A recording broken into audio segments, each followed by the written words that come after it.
Sejam muito bem-vindos, amados meus, a essa aula de exercícios, né? Separei aqui uma bateria de exercícios, aonde que eu vou tentar com ela falar dos assuntos que estarão na prova, né? Então, separei aqui algumas questões e aí eu vou tentar adivinhar quais são os assuntos da prova e assim como é que cai e poder te ajudar. Mas antes, o que eu recomendo é que você baixe as questões, que está logo aqui abaixo, né, na descrição do vídeo em PDF, responda por você mesmo, né, pegue o meu material, principalmente o material em PDF das aulas teóricas, verifique os assuntos, tenta responder direitinho, para depois voltar aqui nos meus breves comentários sobre esses exercícios, beleza? Então, vai lá, bom exercício para você, e aí depois retorna aqui e vejo os meus comentários nas respectivas questões. Vamos lá, então. A primeira questão diz assim, ó, sobre a colonização espanhola da área onde hoje está localizada a parte do estado do Paraná, assinale a alternativa correta. Então, é uma questão sobre a história do Paraná, né? Então, sobre a colonização espanhola. Sim, nós tivemos uma colonização espanhola no Paraná. Vamos ver o que os itens diz. A presença dos espanhóis na região limitou-se à cidade de Real de Guairá e à Vila Rica de Deus Espírito Santo. Em razão disso, já na última década do século XVI, os portugueses ocupavam o território paranaense. Não mesmo, né? Os portugueses só vão ocupar muito depois disso, verdadeiramente, o território, né? E os espanhóis entraram muito forte no Paraná, fazendo assim o item A está errado. Quando a gente fala dos espanhóis, lembre-se, a gente está falando dos espanhóis jesuítas, né? Os espanhóis jesuítas. Então, o item A está errado. Item B. Os espanhóis avançaram sobre o território paranaense em razão da União Ibérica. Em razão da União Ibérica? Em razão da União Ibérica, o item está errado, nada a ver, tá? Uma coisa não tem nada a ver com a outra, certo? Pulou o corguinho muito, muito, muito mesmo, tá? É errado. C. A presença espanhola nessa região foi resultado do Tratado de Santo Ildefonso. Também nada a ver, não tem esse Tratado de Santo Ildefonso e a presença da Espanha lá, não. Né? Se a gente fosse falar de um tratado, seria o Tratado de Tordesilhas, né? Seria ele, beleza? Tá? Agora, esse aqui, não tem nada a ver, o item também está errado, pulou o corguinho. D. Ao atacar as missões dos jesuítas, os bandeirantes provocaram uma reação da coroa da Espanha. Ó, os jesuítas realmente foram atacados pelos bandeirantes, né? Portugueses, paulistas, né? Atacaram os jesuítas espanhóis, isso é verdade. Tá? Agora, essa reação da coroa hispânica não existiu. Certinho? Não mesmo, tá? Ainda mais a cidade de Real del Gaidó, né? Não tem nada a ver com reação de coroa hispânica. O item D está errado, beleza? Vamos ao item E. Ele fala assim, espero que esteja correta, que é a única que nos faltou, né? Fala assim, com a destruição da maioria dos povoados espanhóis e da redução jesuítas pelos bandeirantes, os principais focos de povoamento espanhol foram abandonados, tanto pelos portugueses quanto pelos espanhóis no decorrer do século XVII. O item está corretíssimo, beleza, correto. O item E é o correto. Ó, todo o povoamento espanhol era feito por jesuítas, né? Eles foram atacados por bandeirantes paulistas, vicentinos, né? São Paulo eram os vicentinos.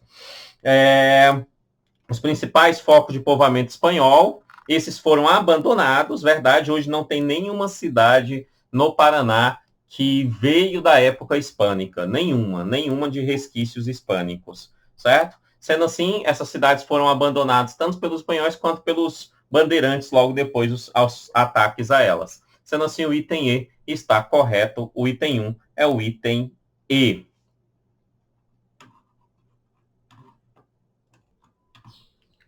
Vamos aqui à questão de número 2.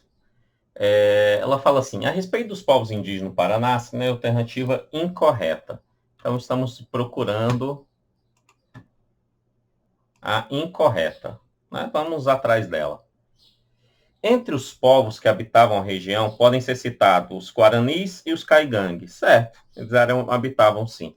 B. O Guarani praticavam agricultura cultivando mandioca, milho, algodão, entre outros produtos. Ok, o povo Guarani é um povo agricultor, correto.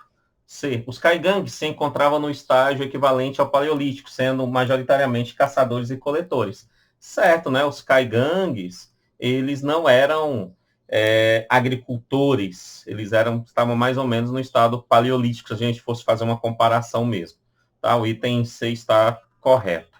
D. Os jesuítas espanhóis que se fixaram na atual região norte do estado do Paraná, no início do século XVII, tinham como objetivo a catequese dos índios. Certo, né? Dos seus objetivos era catequizar os índios, sim. Os jesuítas espanhóis fixaram na região norte do Paraná, ok, e os seus objetivos era catequizar os índios. Né? Espero que aí esteja incorreta. Fala assim, o Xoclengue, também chamado de Botocudos, ou Xetá, ou Tupinambá, ou Aimoré, povos, agricultores, eram os grupos mais numerosos na região onde atualmente se localiza o município de Maringá. Tá quase tudo correto, menos essa parte aqui, ó, povos agricultores. Não, né? Eles não eram, né? Eles fazem parte do G, né? O G não eram povos agricultores, sendo assim o item E está incorreto. O item E é o item incorreto, encontramos a resposta. Vamos à questão de número 3. O tropeirismo foi uma das atividades importantes da economia brasileira e paranense. Sobre isso, assinale a alternativa incorreta. Queremos novamente, então, aqui a incorreta. E estamos falando sobre o tropeirismo. Então, vamos lá. As tropas de Muares é de mulas, né? Tropeirismo, tropeiro, mulas, mostraram-se adequadas e economicamente viáveis para o transporte terrestre de mercadorias, tendo em vista as condições reinantes da época. Ok, era basicamente o que tinha. Era transporte em cima de lombo de mula. O item A está certo. B. A principal rota do tropeirismo utilizava a chamada Estrada da Mata, que ligava Viamão, no atual Rio Grande do Sul, a Sorocaba, capital de São Paulo, atravessando extenso território do atual estado do Paraná. Corretíssimo, né? Esse era realmente o caminho que ele fazia, né? É a via de Viamão, né? A estrada de Viamão. Perfeito, isso é o que o tropeirismo passava, o item está correto. C. Estamos procurando a incorreta, então não achamos ainda. As duas estão corretas. C. O tropeirismo contribuiu para a ocupação luso-brasileira de parte do território que hoje corresponde ao estado do Paraná, dando origem a inúmeras cidades, como Rio Negro, Lapa, Ponta Grossa, Castro, Piraí, do Sul e Jaraguaiava, etc. e tal. O item C também está correto, né? A ocupação luso-brasileira. Quando ele fala da ocupação luso-brasileira, é porque nós sabemos que antes teve a ocupação hispânica, né? E aí foram expulsos, e aí entramos com a ocupação luso-brasileira, e sim, esse tropeirismo gerou essas cidades. Ok, deu origem nessas cidades, o item C também está correto. Vamos ao item D. Embora os principais polos de produção que alimentavam o movimento de tropas no sentido sul-sudeste fossem o Rio Grande do Sul, a região das Minas Gerais, o tropeirismo estimulou várias atividades econômicas no território paranaense. Também bem tranquilo, né? Saía do Rio Grande do Sul, de Viamão até Sorocaba, São Paulo. Esse caminho todo ativou comércio no Paraná. O item D está corretíssimo. Corretíssimo. Vamos ao item E, espero que esteja errada. Vamos ver o que ela diz. Por sua localização marginal, em relação às principais rotas do comércio entre o Rio Grande do Sul e São Paulo e Minas Gerais, Curitiba nada ganhou com o tropeirismo. Tá doido, é doido. Foi um ciclo econômico, o tropeirismo, né? Como nada ganhou, o item E é o item incorreto e de graça para quem conhece alguma coisa sobre história do Paraná. Então, o item é o item E. A resposta da 3 é o item E. Uma questão número 4, vamos lá. Sobre a experiência paranense com a imigração europeia. Então, é uma questão que trata aí sobre imigração europeia no século XIX do Paraná, né? Do Paraná. Eu quero o item, assinale a alternativa correta. Só uma correta aqui entre elas. Qual será? Então, vamos lá. Letra A. A cidade de Curitiba desenvolveu-se a partir de um núcleo inicial formado por colônia de imigrantes alemães e imigrantes poloneses. Errado, porque a cidade de Curitiba, ela veio antes disso, ela veio bem antes disso, né? Essas colônias são importantes, sim, para a Curitiba, mas não é o início de Curitiba. O Curitiba começa lá com bandeirantes, com o tropeirismo, principalmente, né? Então, a cidade de Curitiba, o item está errado, porque ele mistura informações. Item B, estamos procurando a correta, vamos achá-la. Item B. A colônia de Superaqui, formada por imigrantes suíços com auxílio do governo provincial, deu origem à cidade de Paranaguá. Ai, ai. O item está fora da caixinha, totalmente fora da caixinha. Paranaguá fica no litoral. O litoral não teve imigrantes, não teve colonização de imigrantes, mas sim de lusos brasileiros, né, de portugueses, de brasileiros, de paulistas, né, ali ainda no ouro, né, ainda no ouro, perfeito? No ciclo do ouro, beleza? Sendo assim, o item B pulou o corguinho, também está errado. C. O estabelecimento de colônias em regiões afastadas dos maiores centros urbanos foi um dos principais motivos do relativo fracasso das primeiras experiências de ocupação do território paranaense como imigrantes europeus na primeira metade do século XIX. Me parece a mais correta, vamos às outras só para os encargos de consciência. A C me parece correta, eu volto a fazer uma análise nela. D. A cidade de Londrina originou-se de uma colônia de imigrantes ingleses fundada logo após a Guerra da Crimeia. A Guerra da Crimeia é uma guerra na região da Rússia e Inglaterra, né? Essa guerra vai acontecer ali no século XIX e a cidade de Londrina já é ali no início do século XX, né? Ou seja, uma coisa não tem nada a ver com a outra. Pulou o corguinho de novo o examinador aqui, fazendo o item ficar errado, né? O examinador aqui ele está indo bem além, né? Está indo bem, buscando informações bem além dos conceitos da localidade para misturar informações, tentando confundir assim o candidato. Aqui é um exemplo disso. E a imigração japonesa foi subsidiada pelo governo imperial para desenvolver a policultura no norte do Paraná. Realmente teve imigração japonesa, mas não houve subsídio, né? O governo imperial não subsidiou nenhuma imigração, não mesmo, né? Subsidiar é pagar para os caras vir. O governo não fez nem isso, o governo imperial. Então também está errado. A item C é o item correto, vamos a ela novamente. O estabelecimento de colônias em regiões afastadas dos maiores centros urbanos foi um dos principais motivos do relativo fracasso.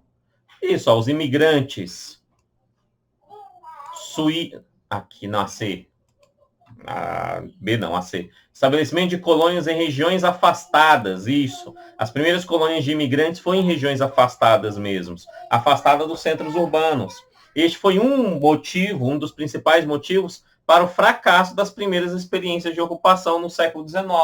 Correto, né? Por quê? Porque essas pessoas chegavam lá e não tinham nada, eles eram europeus. Ou seja, eles vieram de um local que tinha pelo menos rua, tinha casa, tinha algum tipo de cidade mínima, uma estrutura mínima, né? Aqui nem isso, beleza? Aqui nem isso. Então, eles chegaram e depois voltaram para suas devidas regiões, fazendo assim o item C, seu item correto do item 4. 4, item C.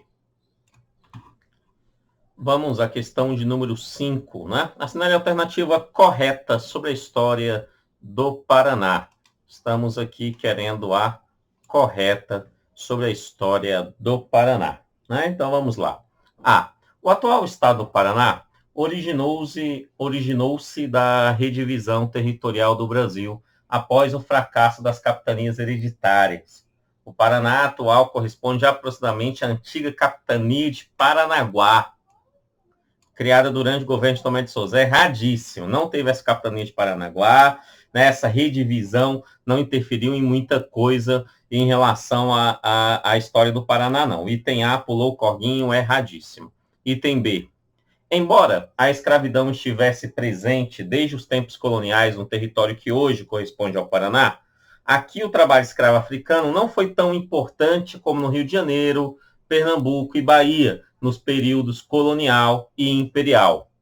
Me parece o item correto, o item B. Vamos aos demais, vamos ver as outras. Mas me parece o item B correto, vamos ver as outras, qualquer coisa eu volto na B. C. Localizada em uma região temperada que favorecia a imigração europeia, a província do Paraná não precisou utilizar a mão de obra escrava nos períodos colonial e imperial. O Paraná teve mão de obra escrava, sim, tá? Não foi o maior escravocrata da época, mas teve mão de obra escrava. O item C está errado. Estamos procurando a correta, não é a C. D. Por ser governada por uma elite que pretendia criar o Paraná, uma sociedade tipo exclusivamente europeia, a província do Paraná foi a única do Brasil que não permitiu a importação de escravos africanos no século XIX. Errado também, porque teve sim essa importação, entre aspas, né? Que era coisa, escravo era coisa, então podia importar. Então, sendo assim, o item está errado, porque sim, teve sim essa importação de escravos no Paraná. O item está errado aí. E a província do Paraná aboliu a escravidão em seu território em 64, antecipando assim a chamada Lei Áurea. Não, nada a ver, tá? Nem vou ler o restante.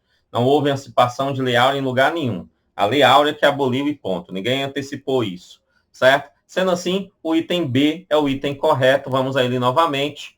Embora a escravidão estivesse presente desde os tempos coloniais no território que hoje corresponde ao Paraná, está dizendo, ó, tinha sim escravidão no Paraná. Aqui, o trabalho escravo africano não foi tão importante. Aí faz uma comparação, como no Rio de Janeiro, Pernambuco e Bahia, no período colonial e imperial. Certo.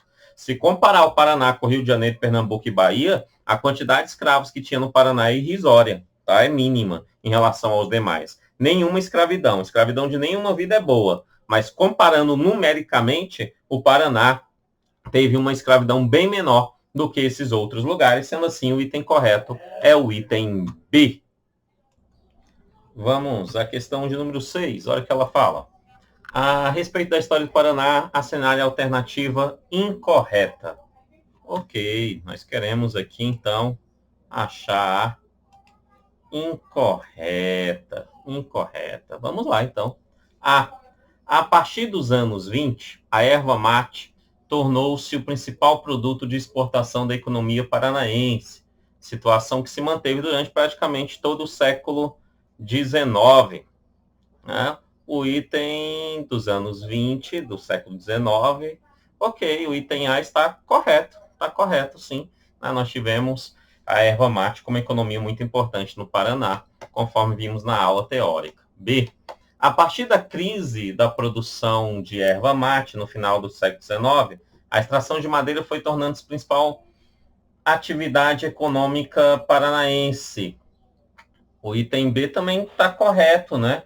O ciclo da madeira, apesar do edital não pedir ele propriamente dito, eu comentei ele com vocês exatamente porque o ciclo da madeira ele é uma consequência do ciclo da erva mate.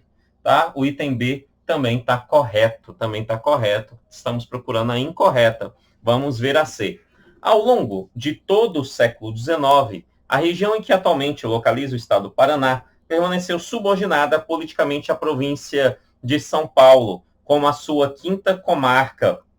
Olha, o Paraná realmente era a quinta comarca da província de São Paulo, verdadeiramente, né? O Paraná era. Porém, o item C é o item incorreto, é o item errado. Por quê? Porque ele fala assim, ao longo de todo o século XIX, todo o século XIX são 100 anos, e não mesmo, né? Não foram 100 anos. Ali você vai ter a emancipação do Paraná, se tornando estado, então, mais ou menos na metade do século XIX, fazendo assim o item C, seu item incorreto, porque não foi ao longo de todo o século XIX, beleza? Mas na primeira metade do século XIX, certinho? Ao longo de todo o século, não. Fazendo assim, o item C está errado. As outras estão corretas, mas eu quero comentá-las. Item D. A construção da Estrada Graciosa e da ferrovia Curitiba-Paranaguá, 1880-1885, possibilitou uma maior integração da economia paranaense com outros mercados. Ok, corretíssimo, né?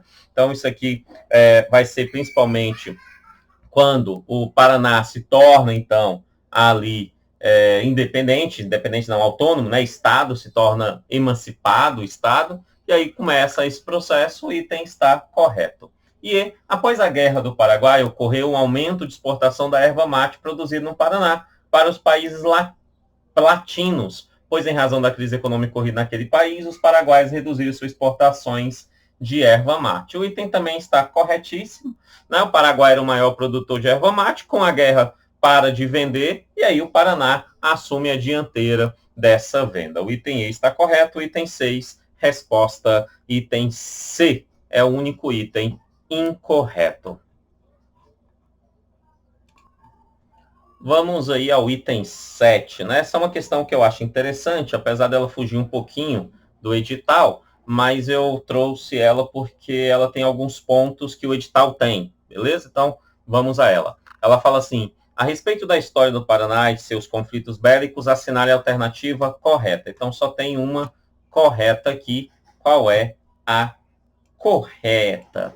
O chamado período provincial do Paraná foi de 1853, data da emancipação, até 1889, quando o Brasil se tornou republicano. A província, o período provincial Paraná foi província, né, ali, foi província, né, aonde que ele só vai ter a emancipação em 1853, né, certo, e tem, aí está corretíssimo. O chamado período provincial do Paraná foi de 1853, data da emancipação, até 1889. Corretíssimo, esse era o período que o Paraná era província. Já encontramos a resposta correta, letra A. Tá? Eu trouxe essa questão mais por conta dos outros itens, mas o item A é o item correto. Vamos a B. A guerra de Porecatu não é uma guerra que foi pedida no nosso edital, então nós não comentamos, mas vamos comentar aqui rapidinho. A Guerra de Porecatu foi um conflito organizado pelo Partido Comunista Brasileiro visando o estabelecimento de uma sociedade socialista no Paraná. Não. Houve sim a Guerra de Porecatu, porém, um conflito, né? Porém, não tem nada a ver de comunismo na guerra. Nada a ver. Certo? O item B está erradíssimo. Erradíssimo aí. A C já nos interessa, porque nosso edital é mais claro em relação a isso. Ele fala assim: a Revolução Farroupilha foi uma guerra civil liderada pelos paranaenses visando conquistar a independência política da província do Paraná em relação ao Império.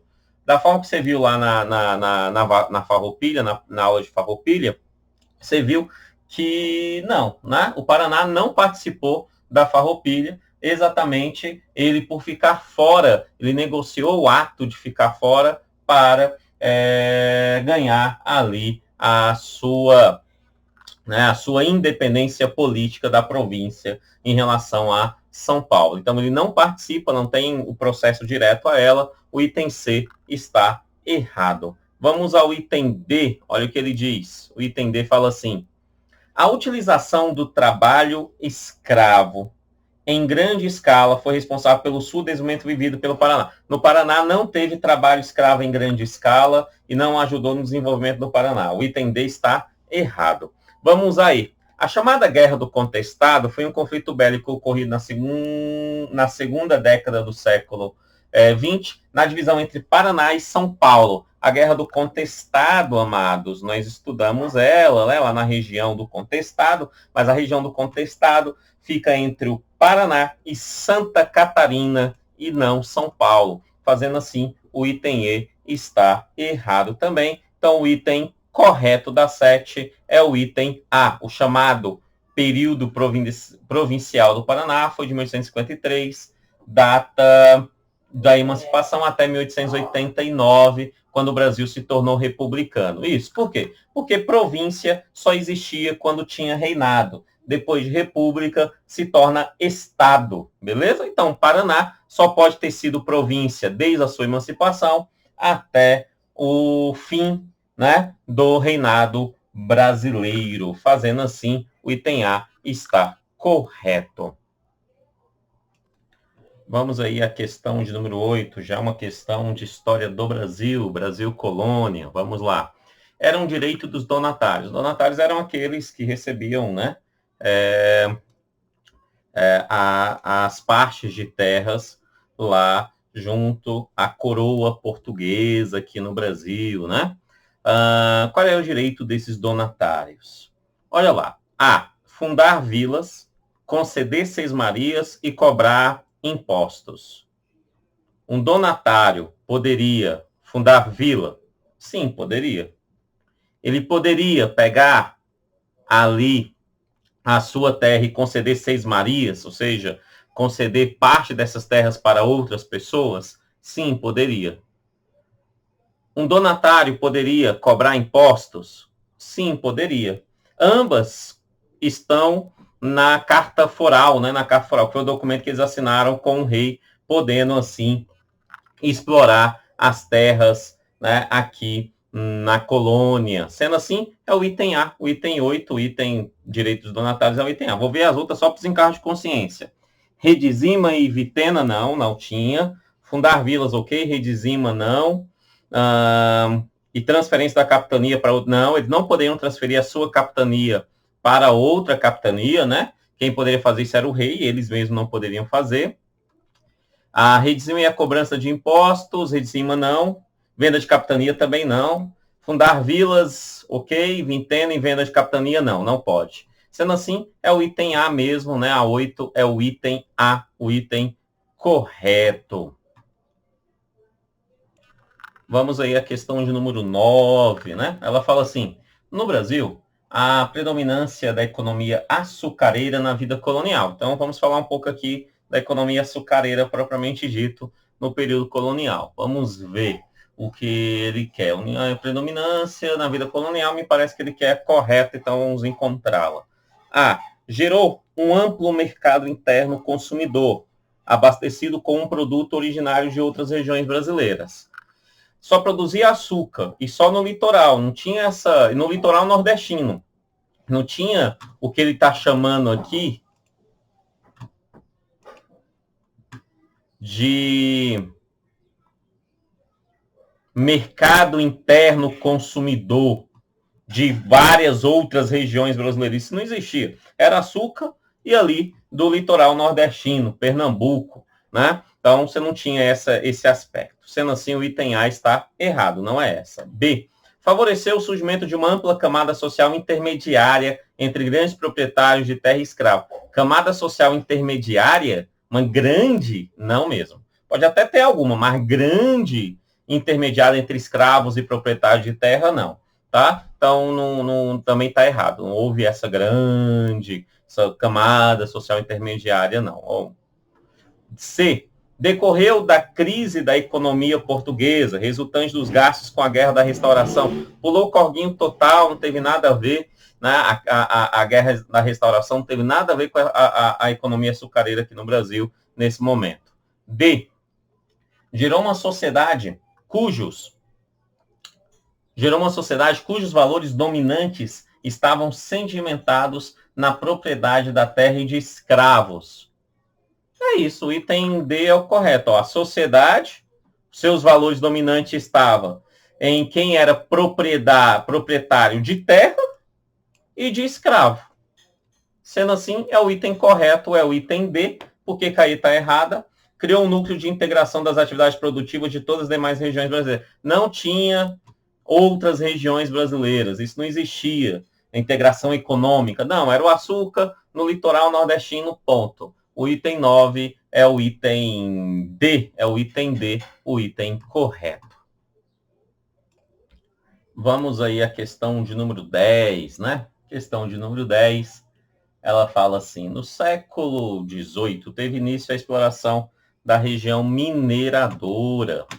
Então já é uma questão de Brasil, colônia, mineração, né? Região mineradora no Brasil, provocando transformações importantes na economia colonial, tais como... Ok, vamos lá. A. Desenvolvimento de um intenso mercado interno na colônia, dinamizado por comerciantes e tropeiros, atraídos pela chance de enriquecimento. Me parece a correta. Vamos ver as outras. B. Criação de um grande centro produtor de manufaturas na zona aurífera, o qual fornecia produtos para o consumo das outras capitanias. Não mesmo. Não houve esse centro produtor de manufaturas. Não, não mesmo. O item está errado. C. Valorização da moeda local, possibilitando a coroa portuguesa obter um grande aumento da arrecadação tributária que pesava sobre a colônia. Não teve essa valorização nenhuma de moeda local nenhuma, não. A base era ouro, não tinha essa valorização, não. D. Investimento de capitais estrangeiros na atividade agroexportadora açucareira para fazer frente ao rápido processo de crescimento da mineração. Não mesmo, né? Esses capitais estrangeiros não existiram voltado aí para o açúcar para fazer frente para a mineração. Nada a ver. Sendo assim, o item correto é o item A, né? Ele fala lá, houve sim um intenso mercado interno na colônia, foi dinamizado com comerciantes e com tropeiros, né? Tropeiros esses que tinha em vários lugares do Brasil, né? Mas que fez muita parte da história do Paraná. Né? Sendo assim, o item A é o item correto na questão de número 10. Vamos aí à questão, então, de número 11. Né? Ela fala assim, a corrida do ouro, seja mineração, período de mineração. A corrida do ouro, as minas brasileiras no século XVIII proporcionou significativas mudanças na economia e na sociedade colonial. Assinale a mais importante transformação. Ok, vamos ver qual é a mais importante aqui citada. Letra A. O grande desenvolvimento urbano, crescente aumento populacional, aumento do mercado interno e as grandes obras do período barroco. Me parece a correta. Me parece a correta. Ó, teve sim um desenvolvimento urbano, aumento populacional, aumento do mercado interno e houve, sim, obras do período barroco. Teve grandes obras no período barroco. Né? Me parece a correta. Vamos ver as outras. Foi considerado o século das luzes, pois a educação foi extensiva a toda a população. É doido, é doido. Educação extensiva a toda a população, sem distinção de classe, não mesmo. Né? Essa educação ela só vai ter uma amplitude maior no governo Getúlio Vargas. Tá? Então, item B pulou muito o corguinho, tá errado. C. Houve uma grande resistência indígena e uma intensificação do tráfico negreiro. Mas não teve resistência indígena nenhuma, né? Fazendo assim o item também ficar errado. E intensificação do tráfico negreiro, né? Até que acontecia o tráfico negreiro, mas não houve aí resistência indígena nenhuma em relação a isso. O item C está errado. D. Os olhos do colonizador estavam mais voltados para os grandes senhores dos engenhos açucareiros, que proporcionavam maiores lucros. Nunca foi, nunca será. Né? Colonizador se preocupa com ouro, não com cana. Cana para quê? Para comprar ouro. Né? Açúcar para quê? Para ter ouro. Certo? Porque o ouro é a base da riqueza, né, humana. Então, é óbvio que a mina tem mais valor do que o açúcar. Fazendo assim, o item D também está errado. E a resistência indígena à exploração do ouro e a situação de Portugal tendo que pagar sua dívida com a Inglaterra. Não teve essa resistência indígena à exploração, né? E nem dívida de Portugal pagar a Inglaterra em relação a esse ouro aqui. A dívida do Brasil vai ser só a posteriori, só depois, né? A dívida de Portugal vai ser só depois, lá nas guerras napoleônicas, principalmente. Então, o item é um item que também está errado. Sendo assim, eu acho que a correta é a letra A, né? Item A é o item correto na questão de número 11. Vamos lá, então, à questão de número 12, né? Questão de número 12 aí. Ela fala assim, no que diz respeito à abolição da escravatura, então, seu edital, ele pede a abolição, tanto quando ele fala da relação do café com o escravo, mas também quando ele pede lá sobre o fim do reinado brasileiro, né? Está envolvido dentro desses dois mecanismos. Então, alguma questão parecida com essa pode estar na sua prova. Então, ele fala assim, o que diz respeito à abolição da escravatura. Então, vamos lá. Abolição da escravatura. O Brasil passou por um lento processo de mudança que culminou com a Lei Áurea, ou seja, teve como fim a Lei Áurea, que em 88. 89 já foi o fim do Império, né? O fim do reinado brasileiro, iniciando a República, 89. Então, uma coisa está relacionada à outra. Acerca desse processo, assinei a alternativa incorreta, ele quer a errada. Letra A. A lei do ventre livre realmente existiu, defendia majoritariamente por deputados das principais províncias cafeeiras, proporcionava liberdade somente aos filhos dos escravos nascidos no Brasil. O movimento abolicionista cresceu nas zonas urbanas, como também as pressões escravas através de fugas e rebeliões. Esse aqui está certo. Eu quero a incorreta, né? Estou procurando a incorreta. A B está certo, ó. O movimento abolicionista cresce na zona urbana, né? E tem pressões escravos, tanto com fugas e rebeliões, ok. C. A lei do sexagenário, que concedeu liberdade aos escravos com mais de 60 anos, teve um alcance pouco significativo, podendo ser avaliado como uma concessão para frear o movimento abolicionista. É uma análise política sobre a lei do sexagenário, mas está correta, né? Ela realmente teve foi pouco significativo, né? E conforme esses autores que vão para essa linha de raciocínio, né, ela serviu como ideia, tentativa de frear, diminuir a pressão do movimento abolicionista. Né? O item C está correto também. D. A lei Eusébio de Queiroz, que extinguiu o tráfico negreiro, resultou realmente, é a lei Eusébio de Queiroz que extinguiu o tráfico negreiro no Brasil, resultou, sobretudo, das pressões inglesas, verdade, né? As pressões inglesas vieram primeiro, da necessidade de expansão do mercado dos consumidores, os ingleses queriam sim um maior mercado consumidor escravo não consumo, e também a preocupação com defesa de direitos humanos, é verdade, começa uma perspectiva humanitária em relação dos ingleses em relação aos escravos. Né? Então o item D está correto, então a letra A é o item incorreto, é a letra A. Vamos a ela para encontrar o erro. A lei do ventre livre realmente existiu, defendida majoritariamente por deputados das principais províncias cafeeiras. É doido, é doido. O cara é da província cafeeira. Tu acha realmente que ele vai defender a lei do ventre livre? Nunca, nunca foi, nunca será. Certo? Ele queria mais escravo, e no escravo jovem é dinheiro. Tá? Então, é uma afirmação errada. Deputados de províncias cafeeiras não queriam essa lei do ventre livre. Sendo assim, o item correto é o item A, exatamente por ser a incorreta. Vamos aí à questão 13. Ela diz assim: os últimos 19 anos de vida do Império Brasileiro, então aqui a gente está falando do fim do reinado, né? Uma questão sobre o final do reinado. Os últimos 19 anos de vida do Império Brasileiro correspondem historicamente à fase de uma decadência política do sistema instaurado em 1822 e que chegaram ao seu auge em 1850 a 1860. Dentre os inúmeros fatos políticos que demonstram essa situação de declínio, merece destaque especial dois deles, não apenas pelas intensas repercussões que tiveram, mas principalmente por ajudar a demolir a já instáveis bases de sustentação da monarquia. Trata-se das chamadas. Então, resumidamente, ele está falando dos fatos políticos. Ele está falando dos fatos políticos que ajudaram a destruir a monarquia brasileira.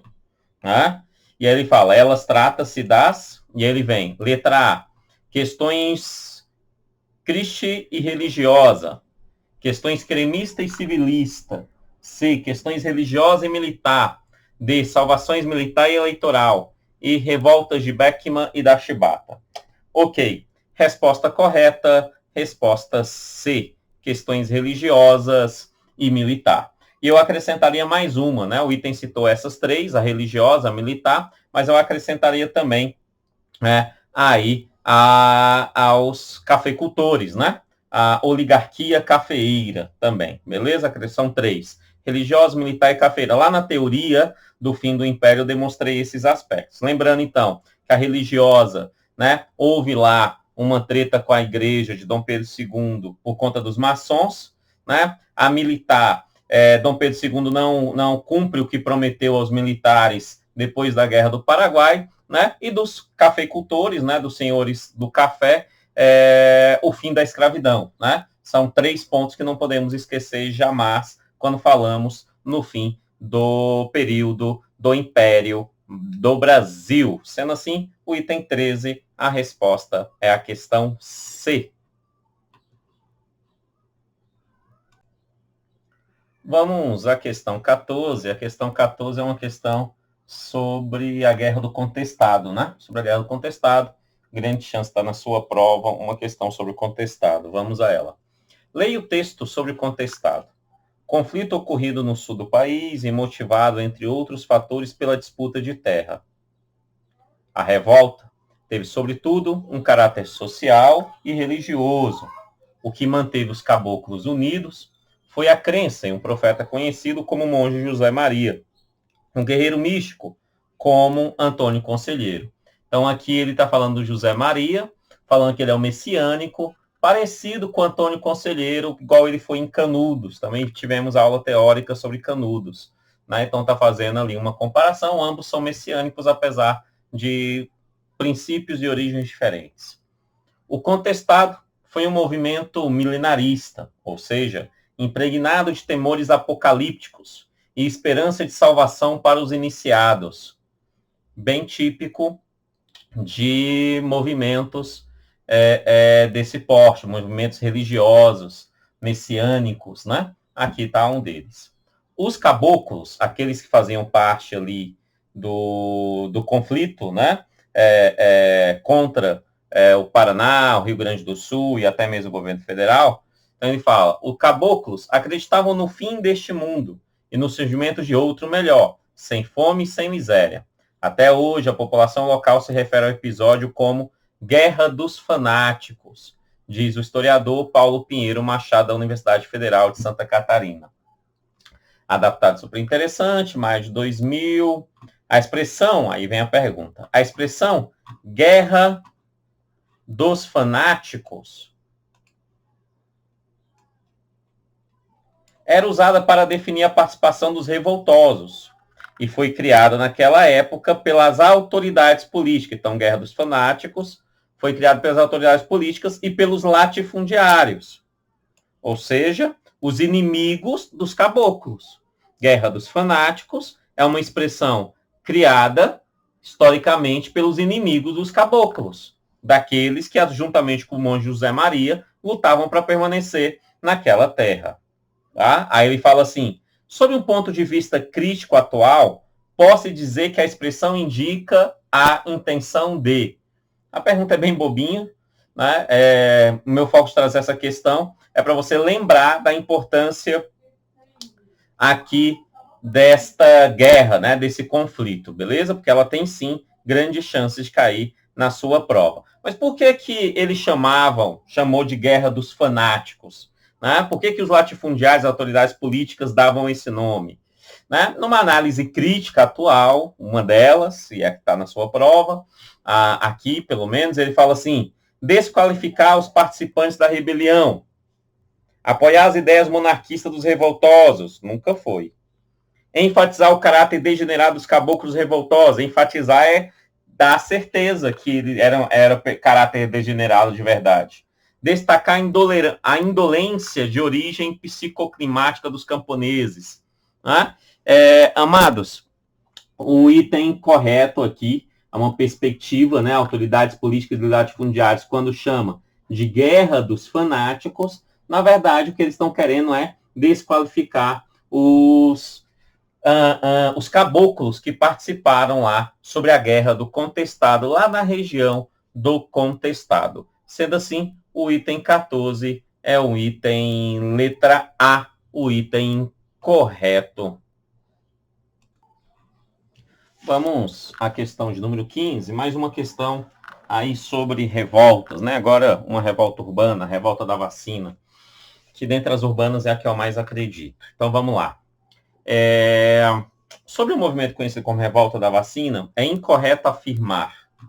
É incorreto afirmar. Então só tem uma errada aí.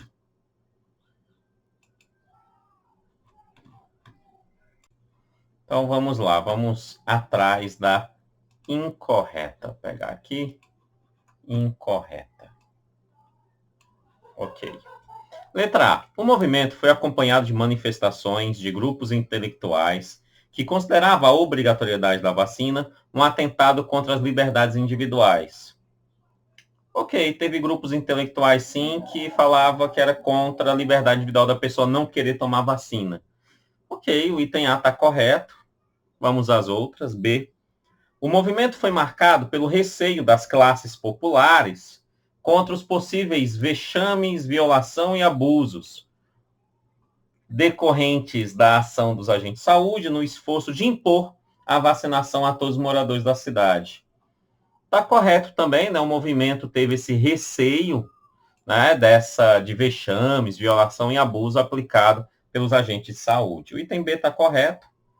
Item C.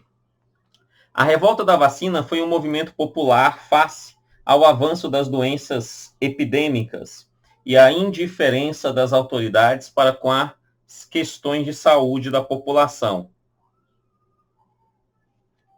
A revolta da vacina foi um movimento popular face ao avanço das doenças epidêmicas e à indiferença das autoridades. As autoridades não foram indiferentes. O item está errado. Tanto não foram indiferentes que as autoridades deram porrada para vacinar as pessoas. Sendo assim, a resposta incorreta, que é a que nós estamos procurando, a incorreta é o item C. O item C é o incorreto, porque não houve indiferença do Estado. As outras estão corretas. Vamos ver a D aí por desencargo de consciência.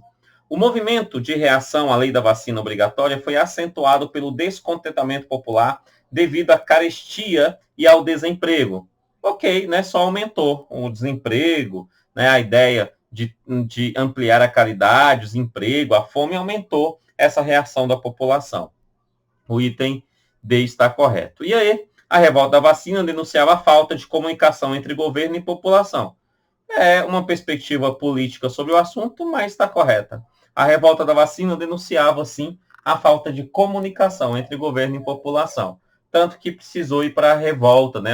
O governo não se fez entender sobre a importância da vacina à época, a população, gerando, assim, uma revolta. Sendo assim, o item incorreto, que é o que nós estamos procurando da 15, é o item C. Resposta, item C. Vamos lá agora a questão número 16, né? Uma questão sobre Era Vargas. Era Vargas, 1930 a 1945.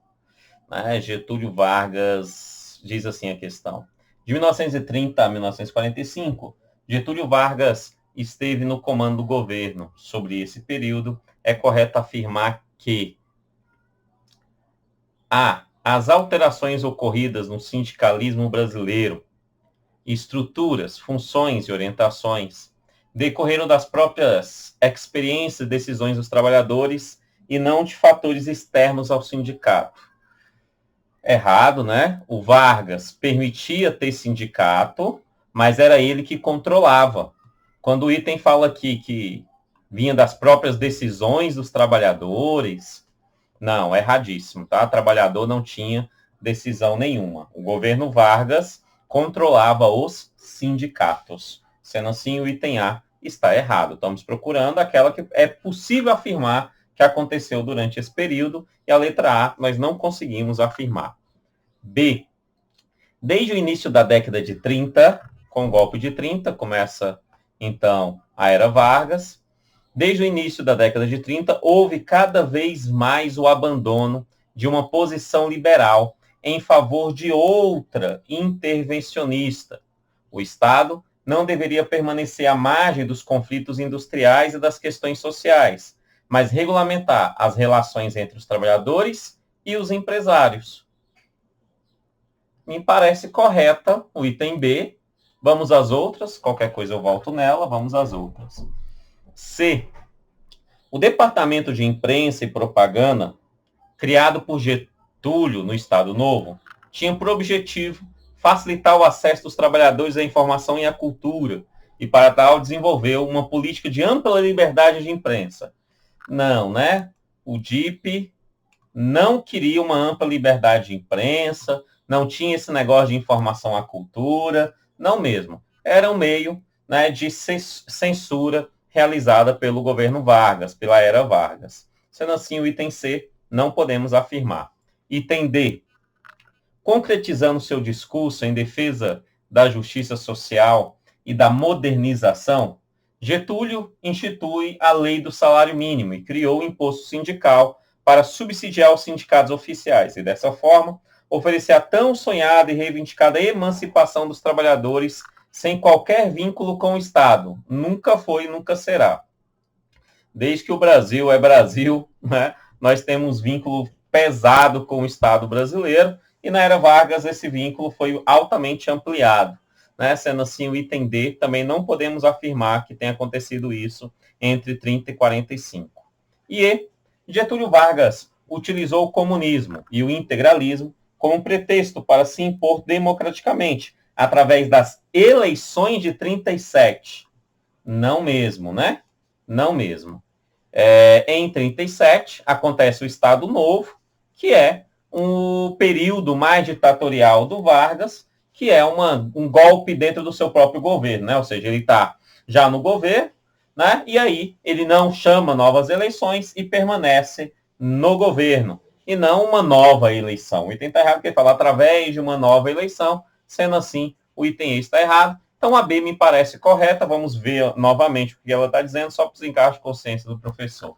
Desde o início da década de 30, houve cada vez mais o abono de uma posição liberal em favor de outro intervencionista. Está dizendo que ficou cada vez menos liberal, ou seja, menos individual a sociedade em favor de outro intervencionista, ou seja, cada vez o Estado interveio mais na sociedade. O Estado não deveria permanecer à margem dos conflitos industriais. Não, se ele é intervencionista.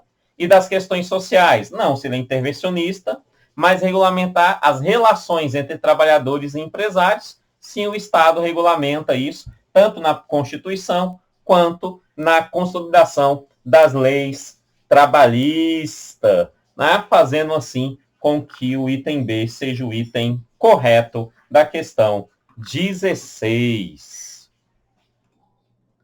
Vamos responder aqui mais uma questão do período Vargas, né? Mais especificamente sobre o Estado Novo, né? A questão 17 trata sobre isso.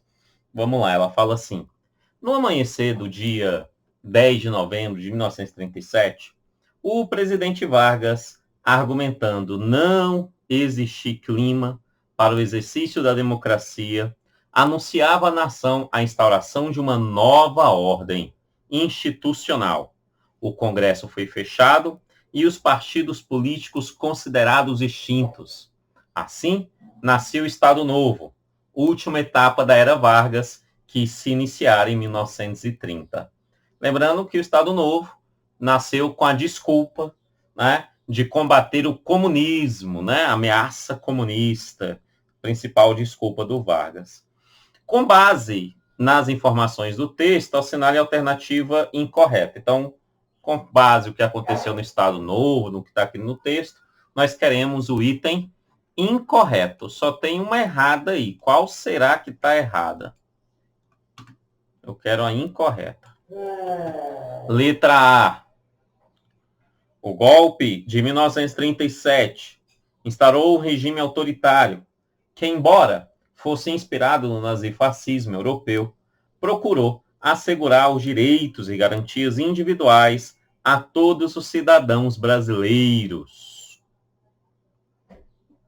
O golpe de 37 instaurou um regime autoritário, ok, que embora fosse inspirado no nazifascismo, foi inspirado no nazifascismo sim, mas embora fosse inspirado, procurou assegurar os direitos e garantias individuais.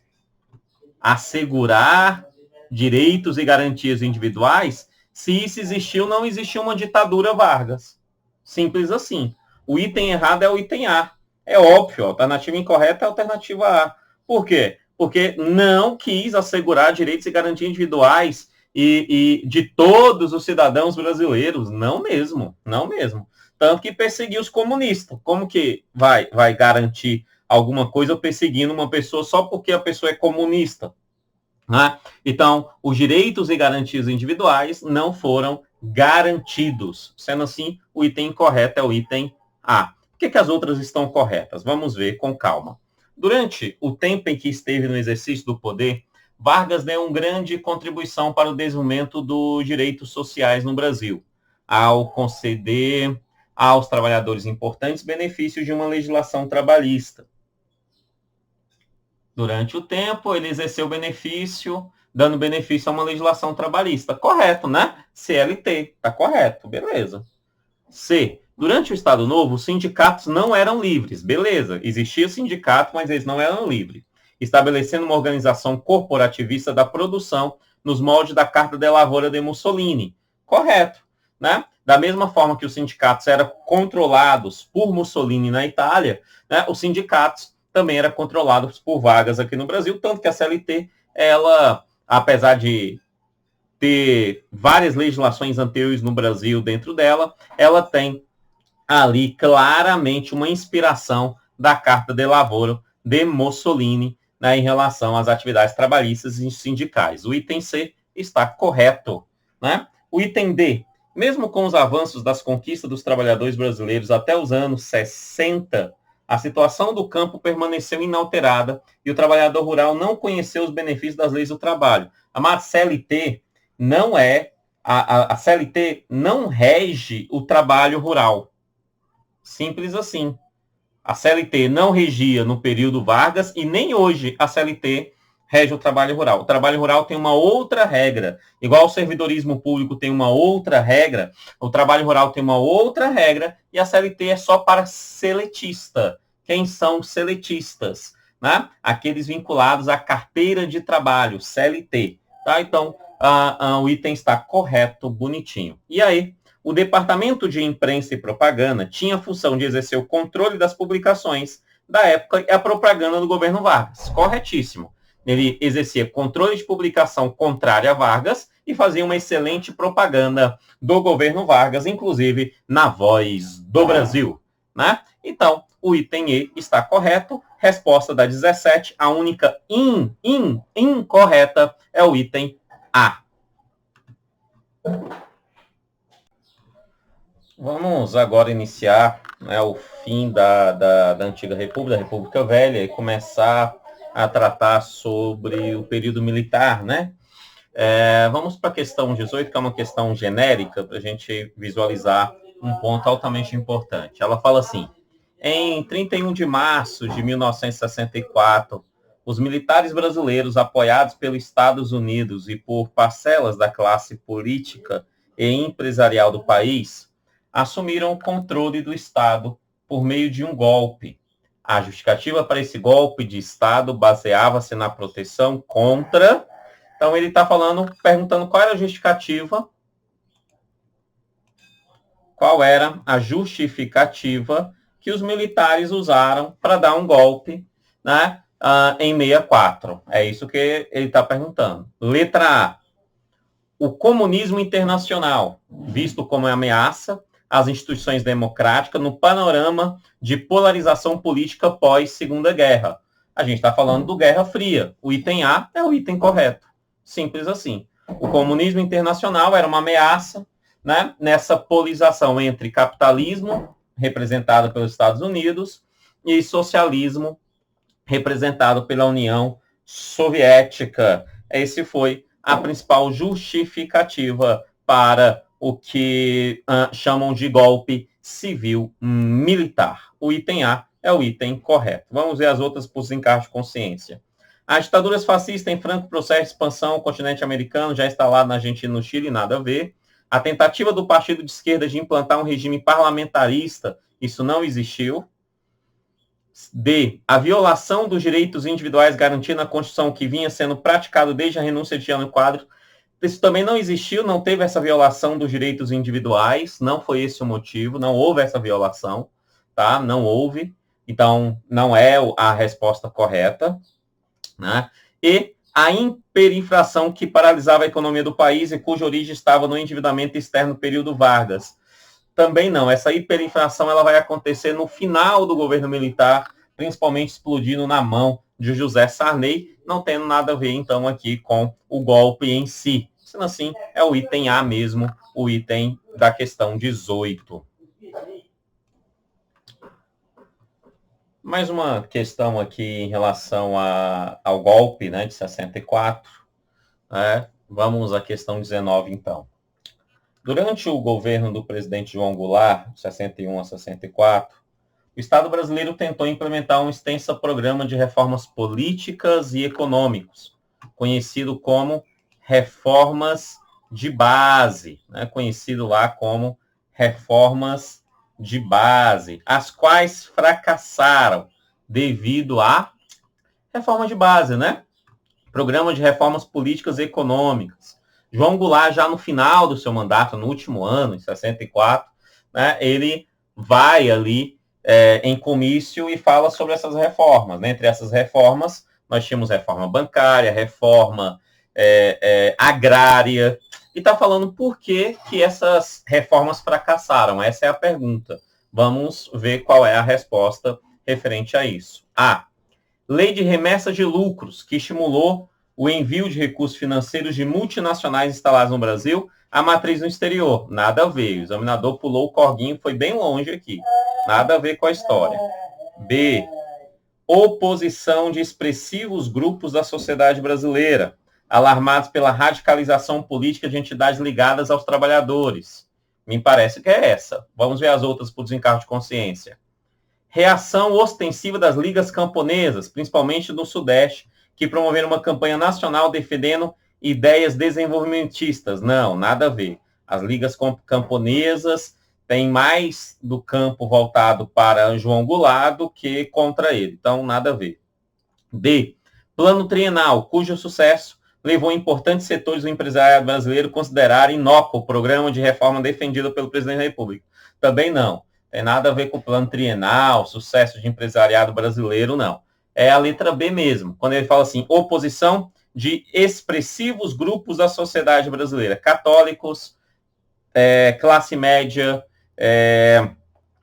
empresários ricos, né, alarmados pela radicalização política, radicalização à esquerda, né, a socialismo, a comunismo, a radicalização política de entidades ligadas aos trabalhadores, os sindicatos ligados aos trabalhadores, certo? E que o João Goulart estava dando apoio, né? Sendo assim, essa marcha, né, a marcha pela família, com Deus, pela família, nas ruas do Rio de Janeiro, mostra essa expressão da sociedade contra essa radicalização desses trabalhadores e a ideia do João Goulart em relação às suas reformas de base. Sendo assim, o item B é o item correto.